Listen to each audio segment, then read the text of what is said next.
finished Unit 1. Now I'm ready to start on the next unit. In Unit 2, I'll be learning about my electronic assistant, the computer. I'll need to know as much as possible. After all, we'll be working together on many of the accounting tasks. Let's see, what are some of the things I'll need to know about my electronic assistant? Well, I'll need to know about the display.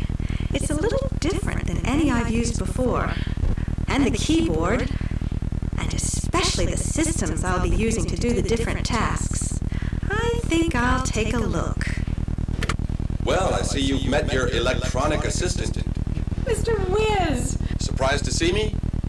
I'm usually around when someone needs help, and it looks like you could use some help. What are you doing in there? Looking for computerized moat monsters, of course. Actually, I thought you might like a tour of the computer facilities. I can show you a few tricks that'll come in handy when using the automated system. You ready? Welcome to the enchanting world of computer magic. Now, since the tour is divided into two parts, let's start with part 1, the equipment. Now, your electronic assistant in this office will consist of at least 4 pieces of equipment. The terminal, the keyboard, the printer, and the modem. Now, the tour begins right here with the terminal. The terminal is an output device because it displays information. Oh, by the way, in computerese, you're called the user. Now, this thing over here is the on-off switch. If you don't mind, disappearing in that manner is not part of the act. Besides, as a matter of practice, the terminal should be turned on all the time. Now, where were we? Oh, yes.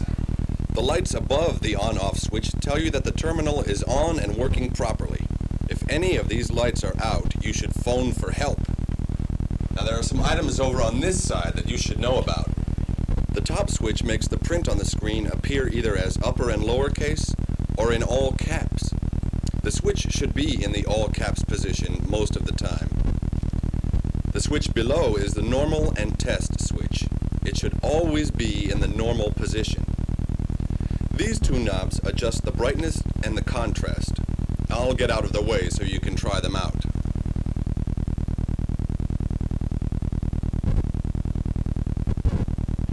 Well, that's the terminal. Now let's take a look at the keyboard. Ooh, I better come down. Whoa! This is the keyboard. The keyboard is an input device because it's used to enter information into the computer. Now, the computer keyboard looks just like a typewriter keyboard with more keys.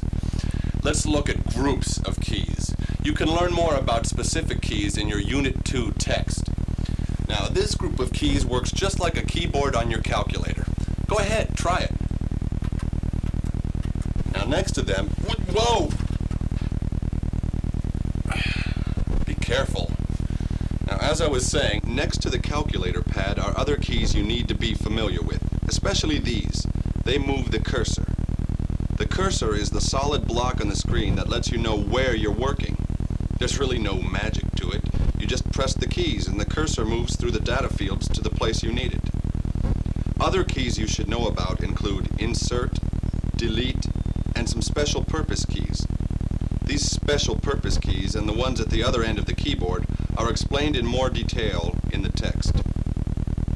You'll use this group of keys to enter information into the computer. But some of these keys also serve special purposes. Here's one, the alternate shift key. You'll use this key often. The alternate shift key lets you perform special functions when using one of the various accounting systems. For example, the systems make use of these, the PF keys, PF 1 through 12. See how the numbers are printed on the front of the keys? This means that in order to use the function represented by a certain PF number, you must press and hold the alternate shift key, then press the PF key. For further explanation about the keyboard, check the Unit 2 text. Okay, you ready to continue our tour? I'll meet you over there, by the printer. Like the terminal, the printer is an output device. It displays information on paper. Now, the printer is easy to use, but there are a few things I should tell you about it, like how to load the paper. I have an idea. Let's start at the very beginning. I'll tell you how to load the paper, and we'll see if you can do it. You ready? Okay, start by pressing the Hold Print button. That keeps the terminal from sending information to the printer. Now, slide the top cover forward. Over on the side, move the form release lever toward the rear of the printer. Thread the paper under the first guide and over the second.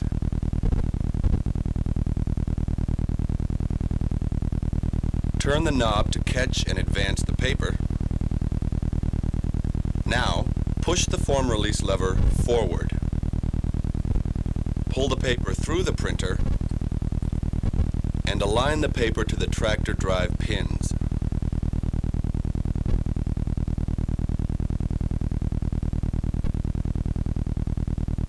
There you go. Now that the paper's in place, close the top cover and turn the knob until the paper is aligned. Good. Now we're ready to set the page length. To set the length, change the line setters to the correct numbers for the type of paper you just loaded. 21 for checks, 42 for invoices, and 66 for reports. Now, hold the Form Feed button until the paper advances and automatically stops. Press the Enable Print button, and the printer is ready to go. Good job! Let's continue the tour. This is the modem. It converts computer signals into tones that can be sent or received by a telephone circuit. The modem is your link to the main computers at the home office in Columbia. Well, we've just completed the first part of our tour. You've seen the printer, the keyboard, the modem, and the terminal. Well, now we're ready for Part 2, the systems. These are the computer programs you'll use to perform accounting tasks. But first, some background information. You and your electronic assistant will do 5 tasks together. They are cash receipts, billings, payroll, reports, and journal entries. Now, the text covers a 6th area, cash disbursements, but you're on your own with that one. Your electronic friend won't be helping you out. Now, let's take a look at the major systems that you and your assistant will use to perform those accounting tasks. They are the Cash Management System, abbreviated CMS, the General Ledger System, or GL, the Lease Administration System, known as LAS, and the Personnel Payroll System, known as MSA. Now, there isn't a specific system dedicated to doing each task. Some systems do 3 or 4 tasks, while others do only 1. To use a system, you have to access it. That means you have to get into a system before you can enter information into the computer. Accessing all the systems is similar, but there are some fundamental differences. In the way of similarities, the first step always involves entering the letters CICS on the TRC menu screen, then pressing the Enter key. Type what I tell you, and let's see if we can access the Lease Administration System. Type in CICS and press the Enter key. Now press the Enter key again. Next, press and hold the alternate key, then press the Clear key. Type in CSSN and press Enter. Now type your mall corporation code preceded by the letter M. Type your password and press Enter. Notice that your password does not appear on the screen. That's so it can be kept confidential.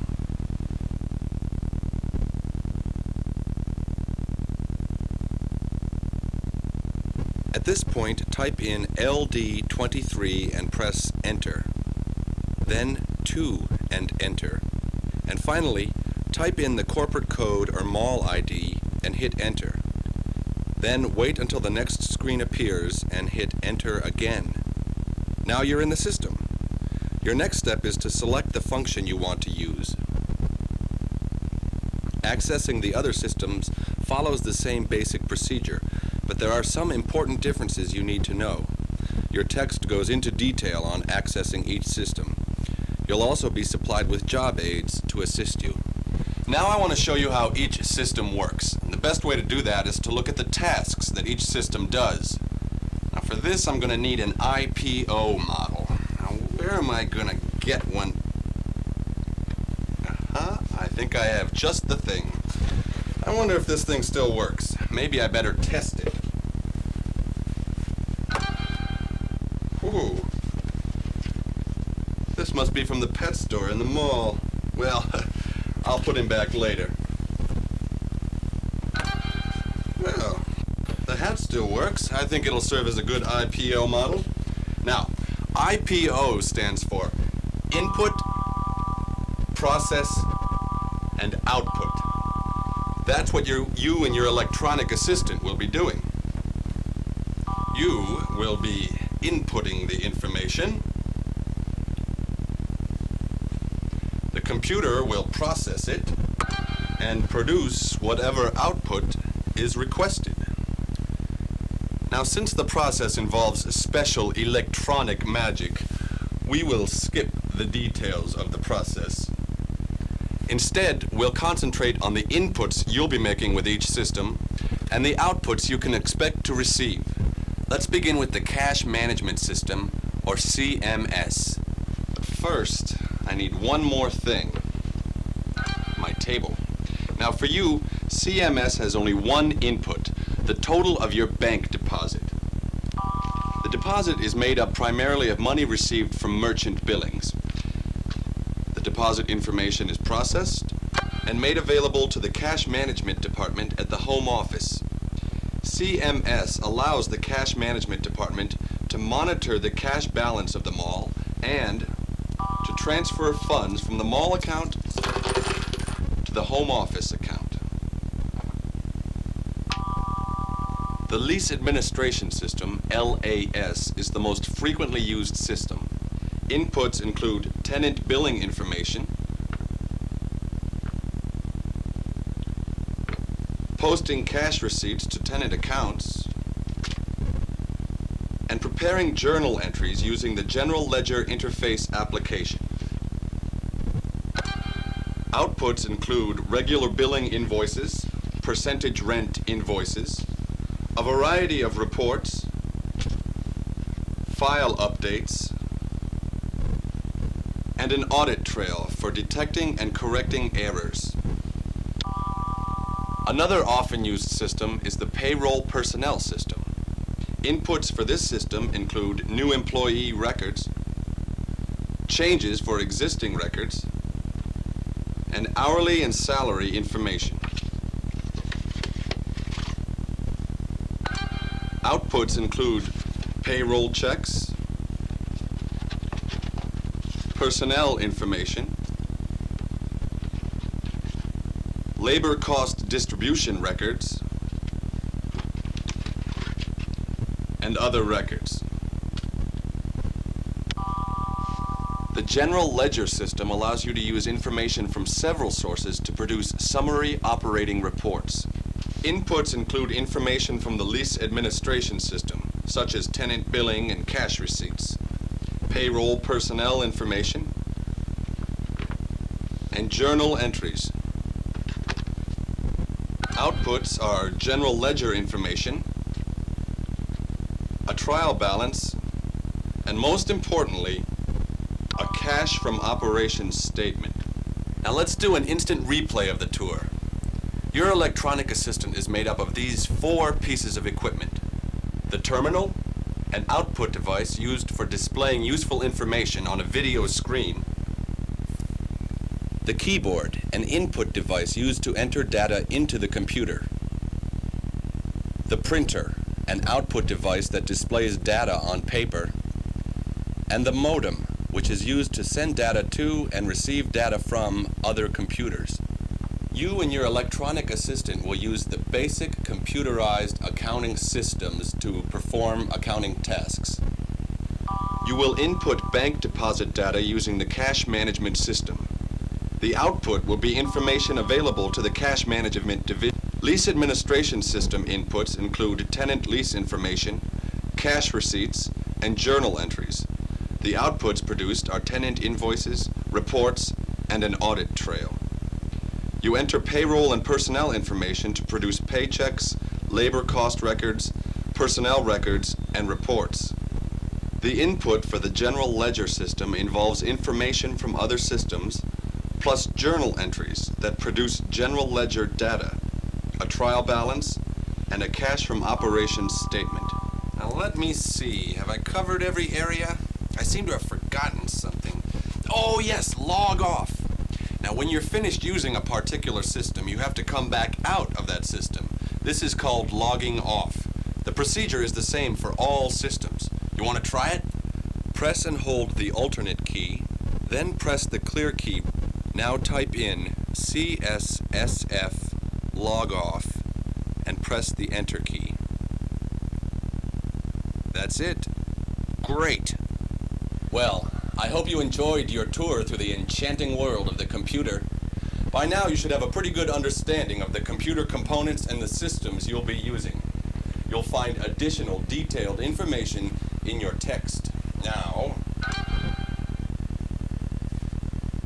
good luck and good accounting.